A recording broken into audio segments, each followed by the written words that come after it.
Salut tout le monde, c'est Anonymal. Aujourd'hui on se retrouve pour une nouvelle vidéo dans laquelle on va parler d'audio et surtout du matériel que j'utilisais et que j'ai décidé de remplacer. Ça fait au moins 4 ans que j'utilise le même micro sur ma chaîne YouTube, en tout cas quand je suis dans ma configuration habituelle. Quand je suis hors de chez moi par exemple, ça va être un autre micro qui est un peu plus portable etc.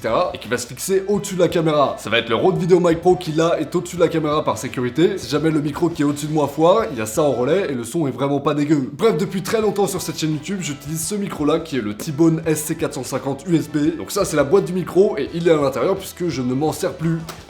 Voilà, tout est à l'intérieur et je m'en sers plus pour pas mal...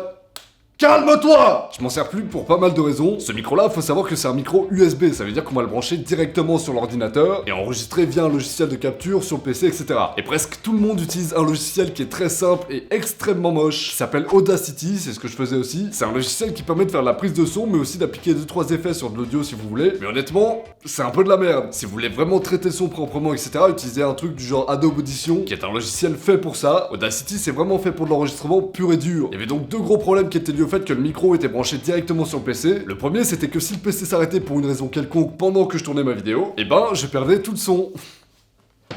Là vous sentez le somme qui veut dire que ça arrivait déjà plusieurs fois. Donc ça c'est déjà arrivé mais en vrai c'est très rare. Le deuxième problème que j'avais avec un micro USB, et ça c'est un problème vraiment récurrent, c'est que le son se décalait au fur et à mesure de l'avancement de la vidéo. Quand j'enregistre une vidéo ça fait à peu près 1 heure à chaque fois. Ça peut faire 40 minutes ou 1h20 mais en gros la moyenne c'est 1 heure. Et ça reste quand même plutôt long, sachant que toutes les 3 minutes avec un système de micro USB, le son se décalait d'à peu près 1 ou 2 images. Et c'est très peu en soi, mais à la fin de la vidéo il se trouvait que le son était vachement décalé. Ce qui fait que toutes les 3 minutes au montage je devais resynchroniser le son. Et c'est une horreur.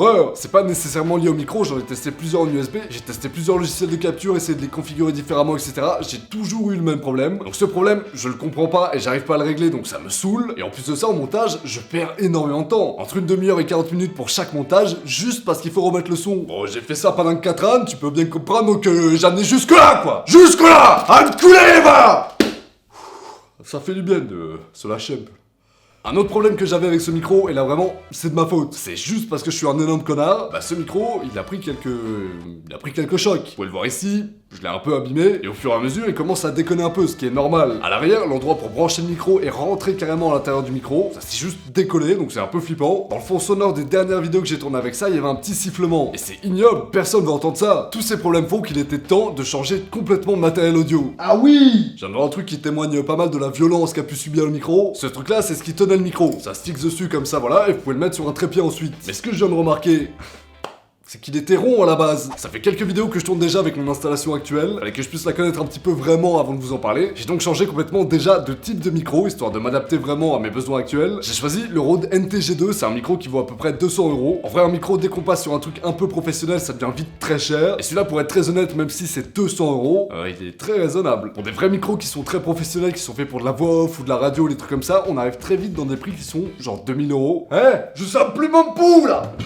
Mais c'est un micro qui va coûter 1800€ de plus que le mien pour un résultat qui va être 5% mieux. C'est pas débile de mettre autant dans un micro, c'est seulement si vous en avez besoin en fait. Et c'est pas mon cas, je suis pas en train de faire un doublage de film, donc j'ai pas besoin de mettre autant dans un micro. J'ai regardé quelques comparatifs de la gamme de micros que j'ai, donc il y a le NTG2 que j'ai moi, le NTG3, le NTG4 et le NTG4 Plus, qui vont être des micros normalement un peu plus haut de gamme. Le NTG3 vaut vraiment beaucoup plus cher pour des raisons que je vous ai expliquées tout à l'heure, et le NTG4 Plus est pas beaucoup plus cher, il vaut genre 20€ de plus, mais étonnamment, j'ai trouvé le son juste moins bon, donc j'ai tout simplement préféré me diriger vers cette version-là, qui était moins chère et que je trouvais meilleure. C'est un micro qui est un micro cardioïde, ce qui veut dire que la prise de son va se faire énormément à l'avant, à peine sur les côtés et un tout petit peu à l'arrière. Ce qui était aussi le cas de mon ancien micro, ça permet d'avoir une ambiance globale de ce qui se passe en vidéo, mais ce micro-là est aussi un micro canon. C'est une forme un petit peu particulière, c'est un truc qui est tout en longueur et qui va être quand même un petit peu plus directionnel que le micro que j'avais avant. Il va vraiment beaucoup moins capter les sons qui vont être autour, et ça tombe bien puisque depuis que j'ai déménagé, mon appartement est un peu plus bruyant que l'ancien, même pas mal plus bruyant, donc j'avais besoin aussi d'un micro qui capte moins tous les bruits qui sont autour. C'est un micro qui va se brancher en XLR et non plus en USB comme la dernière fois, et les prises XLR, on peut pas brancher ça n'importe où. C'est une prise qui est ultra spécifique et qui va s'utiliser principalement dans le son, donc là aussi, il a fallu que j'achète quelque chose pour pouvoir brancher mon câble,